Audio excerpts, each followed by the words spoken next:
నమస్తే, welcome to top Telugu news. Telugu Desam అభ్యర్థుల ఎంపిక అదరహో, అనంత కేడర్లో హర్షాతిరేకాలు, పైరవీలకు చెక్ పెట్టిన టీడీపీ అధినేత.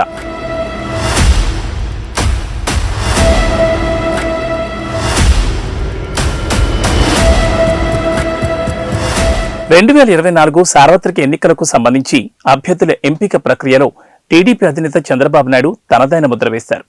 పైరవీలకు చెక్ పెడుతూ మొహమాటాలకు తావు లేకుండా గెలుపే లక్ష్యంగా అభ్యర్థులను ఎంపిక చేశారు. అభ్యర్థుల ఎంపిక ఆలస్యమైనప్పటికీ గెలుపు గుర్రాలను రంగంలోకి దింపారు. అక్కడక్కడ నష్టం అనిపించినప్పటికీ సీనియర్లను తప్పించక తప్పలేదు. గత ఎన్నికల్లో అభ్యర్థుల ఎంపికకు సంబంధించి చేసిన పొరపాట్లకు ఈ దఫా తావివ్వలేదు. గత ఎన్నికల్లో తెలుగుదేశం పార్టీ ఘోర పరాజయాన్ని చవిచూసింది. అభ్యర్థుల ఎంపికలో లోపాలు కొట్టొచ్చినట్లు కనిపించాయి. ప్రజాభీష్టం, కార్యకర్తల మనోభావాలకు అనుగుణంగా ఈ దఫా అభ్యర్థుల ఎంపిక జరిగిందని చెప్పొచ్చు. ఉమ్మడి అనంతపురం జిల్లాలో అభ్యర్థుల ఎంపికపై పార్టీ శ్రేణులు అదరహో అంటున్నాయి. మొత్తం 14 అసెంబ్లీ నియోజకవర్గాల్లో 9 స్థానాలకు టీడీపీ అధినేత చంద్రబాబు అభ్యర్థిత్వాలను ఖరారు చేశారు. పక్కా వ్యూహం, పకడ్బందీ ప్రణాళికల ద్వారా నిర్వహించిన సర్వేల ఆధారంగా ఉమ్మడి జిల్లాలో అభ్యర్థుల ఎంపిక సాగింది.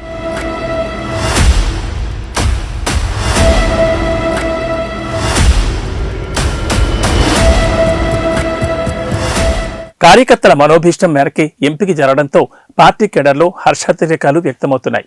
కొందరు పాతవారిని కొనసాగిస్తూనే కొత్త వారికి అవకాశం కల్పించారు. అంతిమంగా అభ్యర్థుల కూర్పు సూపర్ అంటున్నారు. నిత్యం పార్టీకి అంకితభావంతో పనిచేసిన వారికి టీడీపీ అధినేత స్థానం కల్పించారు. కాస్త ఆలస్యంగా అభ్యర్థుల ఎంపిక జరిగినప్పటికీ సుదీర్ఘ కసరత్తు అనంతరం చంద్రబాబు ప్రకటించారు. ఎటు చూసినా అధికార పక్షానికి ధీటుగా తెలుగుదేశం అభ్యర్థుల ఎంపిక ప్రక్రియ చేపట్టారు. మాజీ మంత్రి, పొలిట్ బ్యూరో సభ్యుడు కాలువ శ్రీనివాసులు అసెంబ్లీ అభ్యర్థిత్వానికి ఎంపిక విషయంలో సందిగ్ధత కొనసాగింది.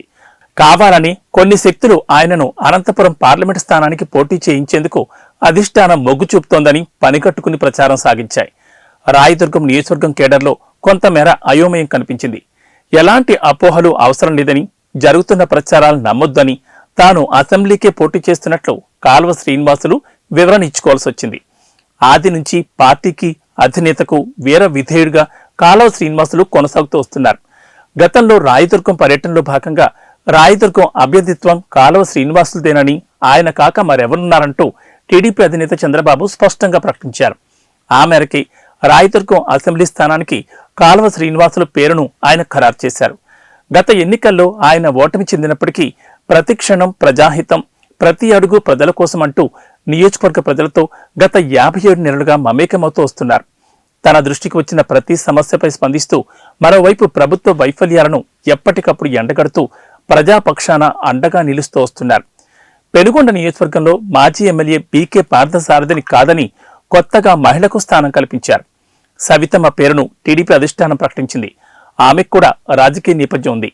గత 4.5 సంవత్సరాలుగా నియోజకవర్గంలోని ప్రజలకు చేదోడు వాదోడుగా ఉంటూ వస్తున్నారు.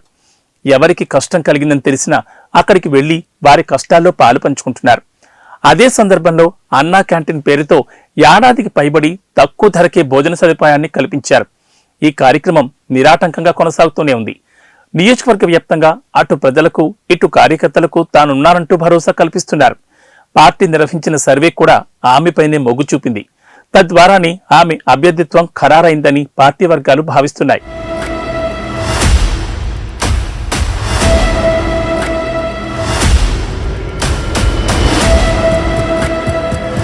తాడిపత్రి నియోజకవర్గానికి సంబంధించి అందరూ ఊహించిన విధంగానే జేసీ ఫ్యామిలీకి టికెట్ కేటాయించారు. గత ఎన్నికల్లో ఓటమి చవిచూసిన జేసీ ప్రభాకర్ రెడ్డి తనయుడు జేసీ అస్మిత్ రెడ్డికి ఈ దఫా కూడా టికెట్ దక్కింది. ఆ నియోజకవర్గంలో అంత బలమైన రాజకీయ నేపథ్యం ఉన్న అభ్యర్థి లేరు.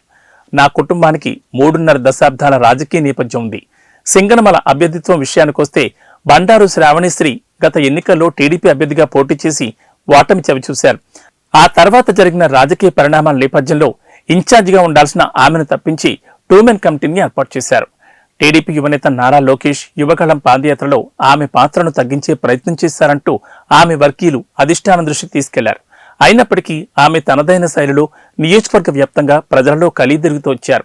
ఆమె వైపు సర్వే అనుకూలంగా ఉండడంతో పాటు జిల్లాలో రాజకీయ పెద్దల అండ కూడా తోడవడంతో ఆమె అభ్యర్థిత్వం ఎట్టకేలకు ఖరారైంది. మడకసిర అసెంబ్లీ నియోజకవర్గంలో మాజీ ఎమ్మెల్యే ఈరన్న కుటుంబానికి అభ్యర్థిత్వం ఖరారైంది. మాజీ ఎమ్మెల్సీ తిప్పేస్వామి వర్గం ఈరన్న పట్ల అసంతృప్తితో ఉంటూ వస్తోంది. కొత్త వ్యక్తిని తెరపైకి తెచ్చే ప్రయత్నం చేశారు. అవేమీ ఫలించలేదు. చివరికి ఈరన్న కుటుంబానికి టీడీపీ అధినేత టికెట్ ఖరారు చేశారు. కళ్యాణదుర్గం అసెంబ్లీ స్థానానికి ఊహించని విధంగా కొత్త వ్యక్తి రంగంలోకి వచ్చారు. ఎస్ఆర్ కన్స్ట్రక్షన్స్ అధినేత అమిలినేని సురేంద్రబాబుకు టీడీపీ అధిష్టానం టికెట్ ఖరారు చేసింది. కళ్యాణదుర్గంలో టీడీపీలో కుమ్మలాటలు పతాక స్థాయికి చేరాయి. అయితే రెండు వర్గాలు కొద్ది రోజుల క్రితం సంయుక్తంగా మీడియా సమావేశం నిర్వహించాయి. కళ్యాణదుర్గం టికెట్ తమ ఇద్దరిలో ఒక్కరికి అధిష్టానం కేటాయించాలని, ఎవరికి టికెట్ వచ్చినా పార్టీ గెలుపున కృషి చేస్తామని ప్రకటించారు. బయట వ్యక్తిని, వ్యాపారస్తుని అభ్యర్థిగా ప్రకటించొద్దని అధిష్టానాన్ని అభ్యర్థించారు. అయినప్పటికీ అమిలినేని సురేంద్రబాబుని టీడీపీ అధిష్టానం అభ్యర్థిగా ప్రకటించింది.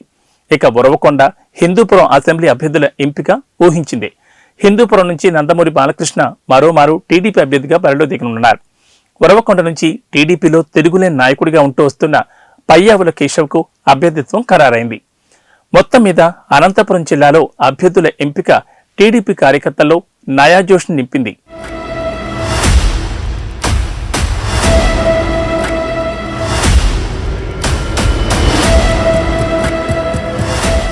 ఇది ఇవాల్టి టాప్ తెలుగు స్పెషల్ స్టోరీ. మరాంశంతో మళ్ళీ కలుద్దాం. నమస్తే.